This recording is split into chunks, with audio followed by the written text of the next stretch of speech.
आता ज्या पद्धतीनं मनोज जरांगे पाटील यांना न विचारात घेता वेगळ्या बैठका लावल्या जात आहेत, वेगवेगळ्या संघटना एकत्र येत आहेत. या संपूर्ण प्रकरणामुळं मनोज जरांगे पाटील हे एकटे पडलेत, असं सुद्धा काही जण म्हणतात. नाही, एकटे नाही पडले. आता ह्या जेवढ्या त्या 42 काय संघटना होत्या, त्यांची बैठक झाली. त्या 42 संघटनेत जेवढे संस्थापक होते ना, तेवढेच आहे. म्हणजे त्यांच्याकडं पदाधिकारी सर्वसामान्य गरजवंत मराठा हा संघर्ष होता मनोज जरांगे पाटील यांच्यासोबत.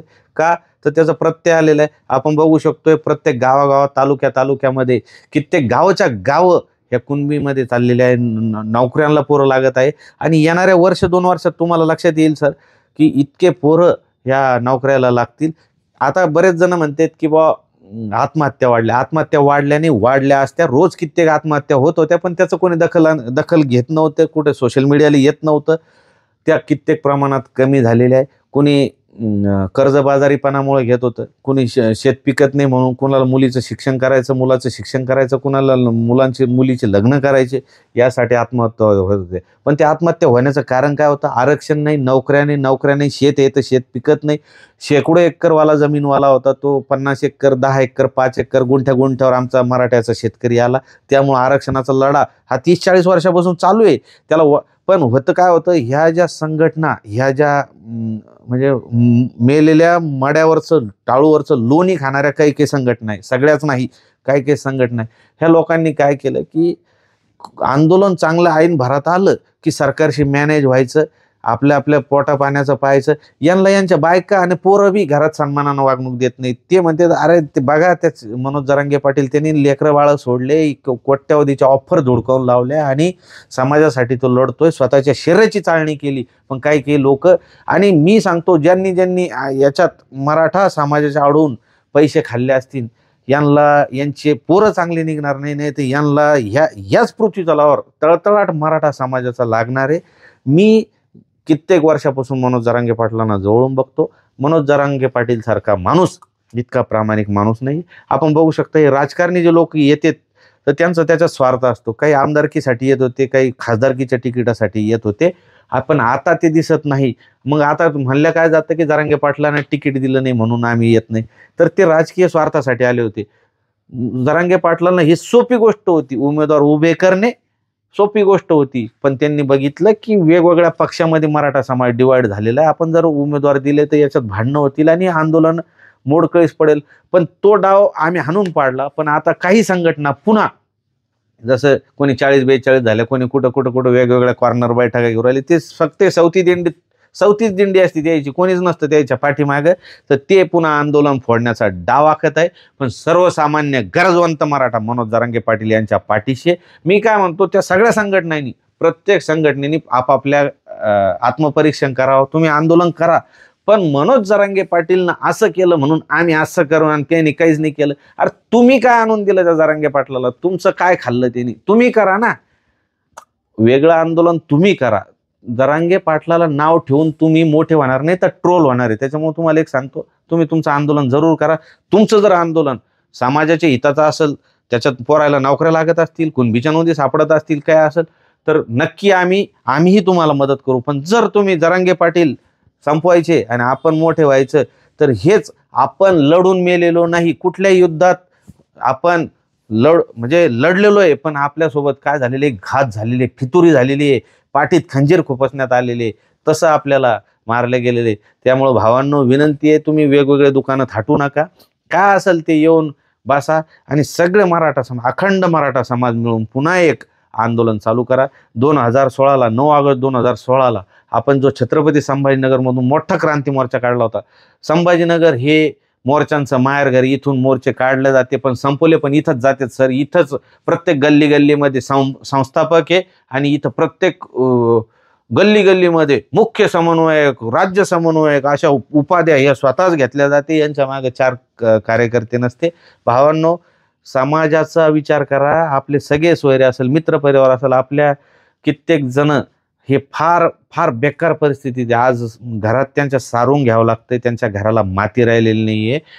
कित्येक आत्महत्या होत आहे आणि लाखो पोरं नायरसात गेले. त्यांच्या तोंडाकडे पहा. त्या आत्महत्याग्रस्त कुटुंबाला विचारा, त्यांचा एक कर्ता पुरुष गेल्यानंतर काय होतं. सरकारला जर मागण्या मांडायच्या तर सगळ्यांनी मिळून एकत्र जर मांडल्या तर सरकार दखल घेतं.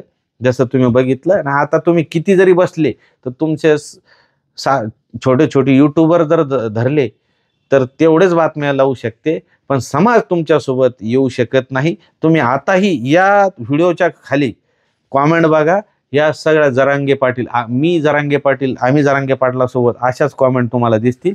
आणि काही जे करणारे असतात तर ते किती तुम्ही चांगलं बोला, ते बाजारातली पायदास असते. ते खाली जे घाण कॉमेंट लिहिणारे ना, ते बी बाजारूच असते. पण जे जरांगे पाटलाचे समर्थक आहे त्या सगळ्यांना विनंती करतो, हा व्हिडिओ जास्तीत जास्त शेअर करा आणि प्रत्येक व्यक्तीला कळू द्या की जरांगे पाटील काय. काही जण म्हणतायत की जरांगे पाटलांच्या आरक्षणाचा काय फायदा झाला किंवा लढ्याचा काय फायदा झाला, काय मिळालं, उलट दैत निर्माण झाली दोन समाजात. जे म्हणतात ना सर, त्यांचे पोरं घरी आल्यावर म्हणते तो मायासाठी काय केलं, त्याचे पोरं म्हणतात तो मायासाठी काय केलं, मी तर तसेच पीठ मागू राहिलो अजून, तू काय केलं. त्याचे पोरं त्यांना म्हणते. म्हणून हे काय करते मग, आता बाहेर आल्यानंतर कोणाला तरी म्हणायचं, म्हणून ते जरांगे पाटलांना असं केलं, जरांगे पाटलांना तसं केलं. अरे बाबा लागले ना, रोज कित्येक व्हिडिओ सोशल मीडियावर पहा ना.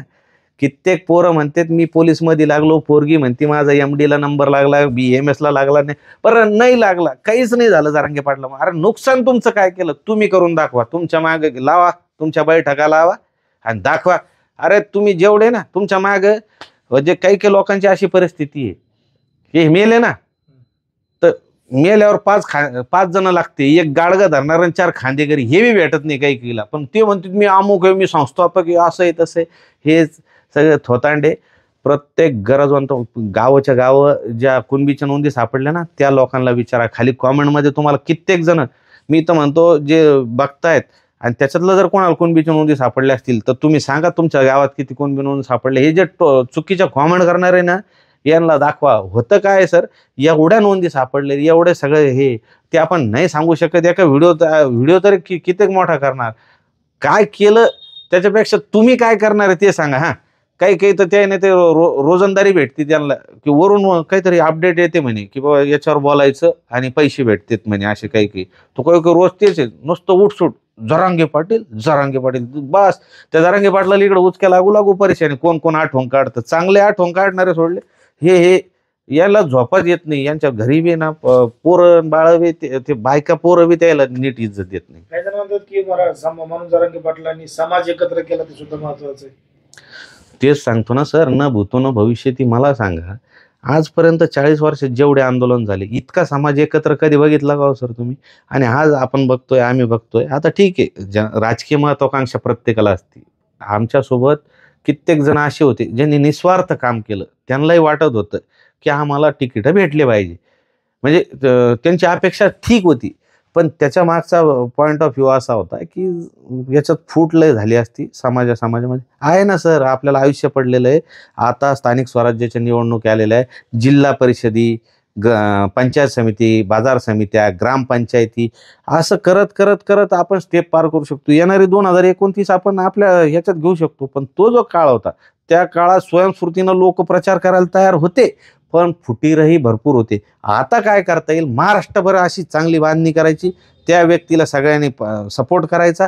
जिथं अन्याय अत्याचार होतो, नोंदी सापडून द्यायच्या, नोकऱ्यांचे कामं असतील, काय असतील, तो जो व्यक्ती करत असेल त्याला तुम्ही हे करा ना, त्याला निवडून द्या. आणि असे जे सगळे प्रत्येक गावागावात उभे राहण्यासाठी इच्छुक होते ना, त्या सगळ्यांना विनंती करतो, भावांनो, आताही तुम्ही समाजाचं काम करून हे करू शकता. नाराज होऊ नका, या आणि पुन्हा आपण मराठ्यांचं सळसळतं रक्त दाखवून देऊ पुन्हा महाराष्ट्राला. इथून पुढे कशा पद्धतीचं नियोजन असणार आहे, किंवा जिल्हास्तरीय, तालुकास्तरीय काय काम केलं पाहिजे? मला रोज महाराष्ट्रातल्या कानाकोपऱ्यातून फोन येते.